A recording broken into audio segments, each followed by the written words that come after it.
जी। तो डॉक्टर मिश्रा, जिस तरह अमेरिका से अगर हम कंपैरिज़न करें तो ये बिल्कुल आसान नहीं है, क्योंकि मोटे तौर पर देखें तो कहाँ 137 करोड़ की आबादी और कहाँ अमेरिका की लगभग 33 करोड़ की आबादी, और हमने करीब साढ़े 18 करोड़ को टीके लग चुके हैं। उसमें से मान लीजिए पहली जो डोज़ है वो करीब साढ़े 14 करोड़ को लग चुकी है। अमेरिका डोजेस 28 करोड़ लोगों को लग चुकी हैं मोटे तौर पर। तो भारत को भी उस दिशा में काफी स्पीड लानी होगी, और जिस तरह बात हो रही है कि हमारे पास दिसंबर तक 200 करोड़ टीकों की उपलब्धता होगी, तो आकलन ये भी किया जा रहा है कि एक बड़ी आबादी को दिसंबर तक टीके लग जाएंगे। अब आपके हिसाब से कितनी प्रतिशत जनता है जिसे टीका लगना चाहिए, जिससे कि हम एक तरह से इस पेंडेमिक को रोक पाएंगे? 50%, 60%, 70% के बाद हम थोड़ा कंफर्टेबल हो पाएंगे? ये निर्भर करता है वायरस की इन्फेक्टिविटी पे। और जी क्योंकि जी वैसे अगर आप देखें कि जिनका जो बेसिक रिप्रोडक्शन नंबर अगर किसी वायरस का R0 है, तो आपका काम शायद 50% से भी चल जाए, क्योंकि जी बहुत इन्फेक्शस नहीं होता है। लेकिन जो ये वाला वायरस है, और जो खास तौर से जो चरित्र बदला हुआ वायरस है, जो डबल म्यूटेशन, ट्रिपल म्यूटेशन, कोई आंध्रा स्ट्रेन, कोई कर्नाटक स्ट्रेन, कोई यूके स्ट्रेन, कोई ब्राजील, कोई साउथ अफ्रीकन, बंगाल स्ट्रेन, तो और कौन सा स्ट्रेन किस तरह से बिहेव करेगा, तो ये नहीं पता होता। जैसे इस वेव का हम किसी को आकलन नहीं था कि इस प्रकार से इसमें हम लोगों को असर पड़ेगा, और इतने लोग संक्रमित होंगे, इतने लोग गंभीर रूप से बीमार होंगे, इतने लोगों को अस्पताल जाने की आवश्यकता होगी। तो जो आपने सवाल किया कि हर्ड इम्यूनिटी जिसको हम कहते हैं, वैक्सीन के द्वारा हम जी नहीं चाहते कि हर्ड इम्यूनिटी हमको इन्फेक्शन के द्वारा मिले। दो तरह से मिलती है हर्ड जी इम्यूनिटी, या तो नेचुरल इन्फेक्शन हो जाए सबको, वो जी एक अपने में बहुत बड़ी गंभीर बात हो जाएगी, और उसको हम अफोर्ड नहीं कर सकते, क्योंकि ना हमारे पास साधन है और ना साधन बनाए जा सकते हैं इतने सारे कि अगर करोड़ों करोड़ों लोग अगर संक्रमित होके आने लगे, गंभीर रूप से बीमार होके, उतने साधन ना है, ना बन सकते हैं। जितना मर्जी है, कोई अमीर हो देश हो, अमेरिका में भी बहुत दिक्कतें आई जब इस तरह की वेव्स आई, यूरोप में भी इस तरह की वेव्स आई, बहुत दिक्कतें हुई, वहाँ पे भी ऑक्सीजन की भी कमी हुई, वहाँ पे बेड्स की भी कमी हुई, वहाँ पे उन लोगों को प्रायोरिटी लिस्ट बनानी पड़ी कि भाई 65 वर्ष से ऊपर के लोगों को आईसीयू में नहीं लिया जाएगा, केवल यंग लोगों को ही लिया जाएगा जिनके बचने की उम्मीद है। तो इस तरह से उन्होंने क्राइटेरिया बना के उसको ठीक किया। भारत में हम लोगों के पास हमने ऐसा कोई क्राइटेरिया बना नहीं पाया, तो अब उसमें हर उम्र के लोग ही आईसीयू के कम्पीट कर रहे हैं बेड को। एक 90 साल के किसी के फादर कर रहे हैं, तो एक किसी का बेटा 30 साल का है, वो भी कम्पीट कर रहा है उसी आईसीयू बेड के लिए। तो जहाँ सप्लाई और डिमांड में इतना अंतर हो जाता है, तो वहाँ पे फिर और फैक्टर्स सामने आने लगते हैं कि अफोर्डेबिलिटी का इशू प्राइवेट सेक्टर में आ जाता है कि लोग बहुत सारे वो ट्रीटमेंट अफोर्ड ही नहीं कर सकते, इतना खर्चीला होता है वो। तो इस तरह से राज्य सरकारों ने बहुत सारे प्राइवेट मेडिकल कॉलेज हॉस्पिटल्स को अडॉप्ट किया, इसमें पूरी तौर से टेक ओवर किया, उसमें ट्रीटमेंट करवाया लोगों को, और राज्य सरकारों ने उस ट्रीटमेंट की कॉस्ट प्राइवेट अस्पतालों को पे करी है। अच्छी बात हुई ये अपने में। और इसके लिए मैं ये कहूँगा कम से कम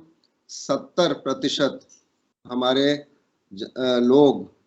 टीकाकरण कराएं, तो हम एक सुरक्षित अवस्था में पहुंच पाएंगे। उससे ज़्यादा जितना हो जाएगा उतना ही अच्छा है, क्योंकि होता क्या ना, इसका जो कंसेप्ट है हर्ड इम्यूनिटी का, वो ये कंसेप्ट है कि मान लीजिए एक कम्युनिटी में, किसी भी जोग्राफिक एरिया में 1000 लोग हैं, और उनमें से मान लीजिए आपने 700 लोगों को टीकाकरण कर दिया, तो वो 700 लोग कम से कम एक तो उनको संक्रमित नहीं होंगे, तो संक्रमित नहीं होंगे तो उसी हिसाब से वो संक्रमण फैला नहीं पाएंगे, तो दूसरे लोग बचे रहेंगे। ऐसा नहीं है कि उनमें कोई इम्यूनिटी बन जाएगी, इम्यूनिटी तो जिनका टीकाकरण हुआ है उसको ही बनेगी, लेकिन चूंकि उन लोगों में संक्रमण नहीं फैलेगा और वो फैलाएंगे नहीं, तो इस तरह से जिनका नहीं हुआ है वो बचे रह सकते हैं। लेकिन जो 300 लोग जिनका टीकाकरण नहीं हुआ है, अगर उनमें से किसी को संक्रमण हो जाता है और वो किसी और व्यक्ति को जिसका टीकाकरण नहीं हुआ है उसको संक्रमण दे सकता है, वो फैला सकता है। तो वो एक स्मॉल आउटब्रेक्स जरूर हो सकते हैं फिर भी, लेकिन अगर हम यही कवरेज 80% कर दें, 90% कर दें, 100% कर दें, तो वो समस्या भी जैसे पोलियो की हो गई, पोलियो इरेडिकेट हो गया कि अब इतना ज्यादा उसका अभियान हुआ बार बार कि कोई छूटा नहीं, और छूटा नहीं तो किसी को हो नहीं रहा तो वो फैला नहीं रहा है। तो इसी प्रकार से पहले स्मॉल पॉक्स का हुआ था कि टीकाकरण करके उसको स्मॉल पॉक्स को भी इरेडिकेट कर दिया गया था भारत से, और दुनिया से इरेडिकेट हो गई स्मॉल पॉक्स। फिर दूसरा, वायरस के चरित्र पर भी बहुत निर्भर करता है। अब ये जो स्मॉल पॉक्स के वायरस है या MMR का टीका लगता है बच्चों को, मम्प्स, मीजल्स, रूबेला, तो ये वायरस थोड़े स्टेबल वायरस हैं, तो उनके टीके भी बन गए और वो आपको एक परमानेंट इम्यूनिटी टाइप दे देते हैं कि 5 साल तक 10 साल तक आपकी इम्यूनिटी बनी रहती है। लेकिन अब ये वाला जो RNA वायरस है ये इतना स्टेबल नहीं है, ये अनस्टेबल वायरस है, ये बराबर म्यूटेट करता है, तो फिर वैक्सीन को भी उसी प्रकार से मॉडिफाई करने की आवश्यकता होती है हर बार। तो इसीलिए जैसे फ्लू की वैक्सीन आप देखेंगे हर वर्ष एक नई वैक्सीन बन के आती है,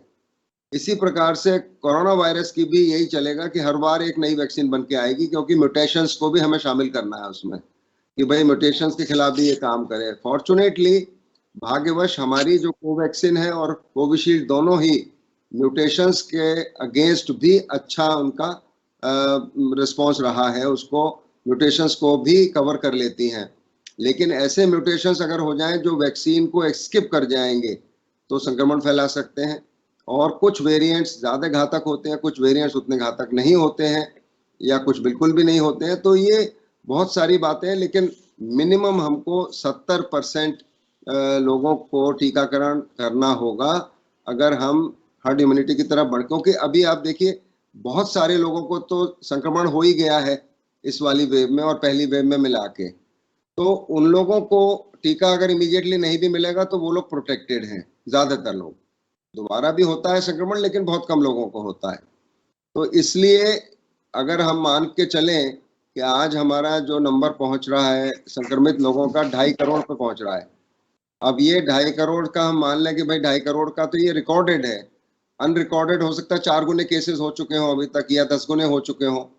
तो जैसा सीरो सर्वेज में आया भी है, हालांकि बहुत ज्यादा संख्या में सीरो सर्वे नहीं कर सकते आप, 30,000 40,000 में 25,000 में करते हैं, उसमें से 62% लोगों में एंटीबॉडीज पाई गई। इसका मतलब 62% लोगों को एक्सपोजर हुआ, बीमारी नहीं हुई।